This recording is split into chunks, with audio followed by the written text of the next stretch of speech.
मंत्री नव दास हत्या मामलें पुणी सामना को आसला सांघातिक खबर।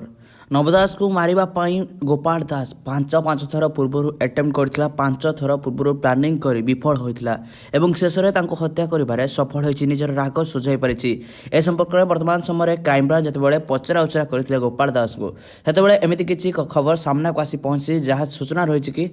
पुलिस ऑफिसर गोपाल दास निजर चाकरी को बदली करी ब्रह्मपुर को कराया मंत्री नव दास को अनेक थर अनुरोध करथिले, हेले मंत्री नव दास तांको अपमान कर जहाँ सूचना रही, जो कारण गोपाल दास तांको उपरे बहुत रागी जाइथिले। या सहित गोपाल दास जड़े बंधुंकर चाकरी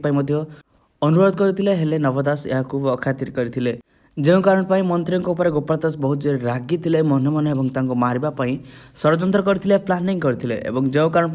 पांच पांच थर मारिबा को उद्यम करथिले, हेले सबुथिरे विफल होते। नव दास जीवा आसवा खबर सबू टिकनिक भाव में अपडेट जानूले, सबू खबर रखुले, पाख पड़ोशी दुकान ठार पचरा पचरी कर सबू खबर रखुले केतेबेले नव दास बाहर को आसबे, जेहेतु घर भीतर को